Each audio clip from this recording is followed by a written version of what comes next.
आज हम करने जा रहे हैं पूर्णांकों का गुणनफल। दो ऋणात्मक पूर्णांकों का गुणनफल एक धनात्मक पूर्णांक होता है। इसका अर्थ है यदि हम दो ऋणात्मक पूर्णांकों को आपस में गुणा करें तो हमें धनात्मक पूर्णांक प्राप्त होता है। माइनस गुणा माइनस प्लस 10 गुणा 13 बराबर 130। तो -13 को -10 से गुणा करने पर हमें धनात्मक 130 प्राप्त होते हैं। उसी प्रकार तीन ऋणात्मक पूर्णांकों का गुणनफल एक ऋणात्मक पूर्णांक होता है। अगर हम तीन पूर्णांकों को गुणा करें तो हमें ऋणात्मक पूर्णांक प्राप्त होता है। -3 गुणा -8 गुणा -5 बराबर -120। चार ऋणात्मक पूर्णांकों का गुणनफल एक धनात्मक पूर्णांक होता है। यदि हम चार पूर्णांकों को गुणा करें जो ऋणात्मक हों तो हमें एक धनात्मक पूर्णांक प्राप्त होता है। -1 गुणा -2 गुणा -3 गुणा -4 बराबर +24। क्या आपने इस श्रृंखला को देखा? क्या आप इस पैटर्न को फॉलो कर पा रहे हैं? हाँ, तो आइए इसको समझें। -1 का मतलब है माइनस का कोई भी पूर्णांक। अगर वो सम संख्या में गुणा हो रहा हो तो हमारे पास धनात्मक पूर्णांक प्राप्त होता है, जैसे हमने इस प्रश्न में देखा और इस प्रश्न में देखा।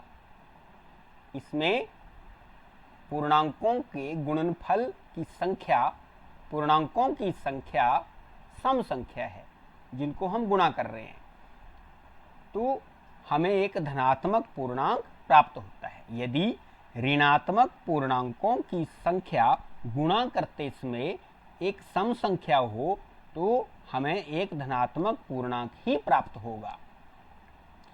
ठीक उसी प्रकार अगर ऋणात्मक पूर्णांकों को गुणा करती बार उनकी संख्या विषम संख्या में हो तो हमें ऋणात्मक पूर्णांक ही प्राप्त होगा, जैसे हमने इस परिस्थिति में देखा।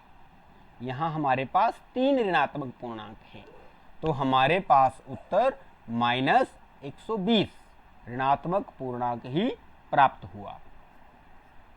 आइए अब हम गुणन की क्रम विनिमयता को पढ़ते हैं।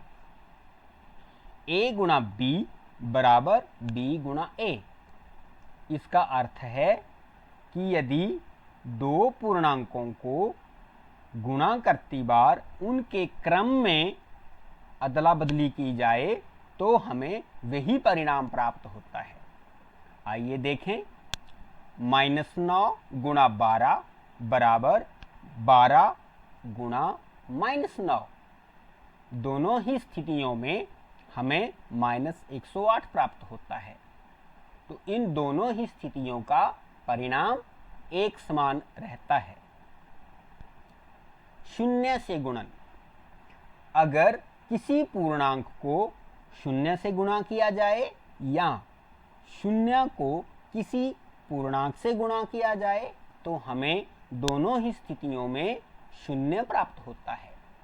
a गुणा शून्य बराबर 0 गुणा a बराबर 0। -34 गुणा 0 बराबर है 0। ठीक उसी प्रकार 0 गुणा -34 बराबर 0। गुणात्मक तत्समक। इसका अर्थ है कि हम किसी पूर्णांक को 1 से गुणा करें या 1 को किसी पूर्णांक से गुणा करें तो हमें वही पूर्णांक प्राप्त होता है। a गुणा 1 बराबर 1 गुणा a बराबर a। आइए एक उदाहरण की सहायता से समझने का प्रयास करें। -385 गुणा 1 तो इसका उत्तर क्या होगा? -385। ठीक उसी प्रकार 1 गुणा -385, तो इसका उत्तर भी -385। तो दोनों ही स्थितियों में हमें एक जैसे परिणाम प्राप्त होते हैं। गुणन साहचर्य a गुणा b गुणा c बराबर a गुणा b गुणा c। अगर हम किसी पूर्णांक को अन्य दो पूर्णांकों के गुणनफल से गुणा करें या पहले दो पूर्णांकों के गुणनफल से तीसरे पूर्णांक को गुणन करें तो हमें एक जैसे परिणाम प्राप्त होते हैं। आइए एक उदाहरण की सहायता से समझें। हमने a का मान -4 रखा है, b का मान 2 और c का मान 5। तो -4 गुणा 2 गुणा 5 बराबर -4 गुणा 2 गुणा 5। अब हम पहले इस कोष्ठक के अंदर के पूर्णांकों को गुणा करेंगे। -4 गुणा 2 गुणा 5 10। ठीक उसी प्रकार दूसरे पक्ष के कोष्ठक के अंदर पूर्णांकों को भी गुणा करेंगे। -4 गुणा 2 -8 गुणा 5। आइए अब इस कोष्ठक को खोलें और -4 से गुणा करें। तो -4 गुणा 10 -40। ठीक उसी प्रकार -8 गुणा 5 बराबर -40। तो हम देख रहे हैं दोनों ही स्थितियों में हमें एक जैसा परिणाम प्राप्त हो रहा है। आगे है वितरण गुण। a गुणा b जमा c बराबर a गुणा b जमा a गुणा c। इसका अर्थ है किसी पूर्णांक को दो पूर्णांकों के योग से गुणा करें और दो पूर्णांकों को गुणा करें और दूसरे दो पूर्णांकों को गुणा करें और दोनों के परिणामों को जोड़ें, तब भी हमें एक जैसे परिणाम प्राप्त होते हैं। आइए देखें, मैंने a, b, c का मान पिछले उदाहरण की भांति ही रखा है। आइए देखें, -4 गुणा 2 जमा 5 बराबर -4 गुणा 2 जमा -4 गुणा 5। यहाँ पर दो चिन्ह इकट्ठा हो गए थे, इसलिए हमने ब्रैकेट से या कोष्ठक से इनको अलग कर लिया है। अब हम कोष्ठक को पहले हल करेंगे। तो 2 जमा 5 7। तो -4 गुणा 7 बराबर दाएं पक्ष में 4 -4 गुणा 2 -8 और जमा गुणा माइनस -4 गुणा 5 20। अब 4 गुणा -7 -28। उसी प्रकार दोनों पूर्णांक ऋणात्मक हैं, इसलिए हमने दोनों को जोड़ दिया है और चिन्ह भी ऋणात्मक लगा दिया है। तो दोनों परिणाम हम देख पा रहे हैं एक जैसे हमें प्राप्त हुए हैं। अगला वितरण गुण माइनस का है, ऋणात्मक का वितरण गुण a गुणा b माइनस c बराबर a गुणा b माइनस a गुणा c। इस वितरण गुण में भी हमने इन्हीं मान को भरकर इसको हल किया है। -4 गुणा 2 - 5 बराबर -4 गुणा 2 माइनस -4 गुणा 5।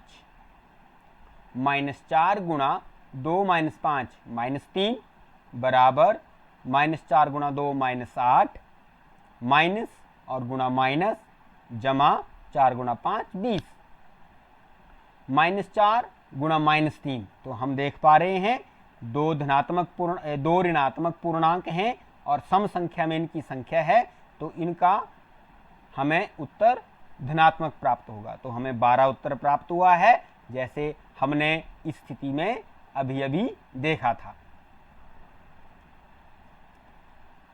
और हमारे पास एक ऋणात्मक पूर्णांक है और एक धनात्मक, दोनों को हम जोड़ घटाव कर रहे हैं, तो हम इनको घटाएंगे और चिन्ह बड़े अंक का लगाएंगे।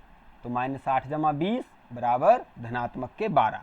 तो हम देख पा रहे हैं कि दोनों के परिणाम हमें बराबर प्राप्त हुए हैं।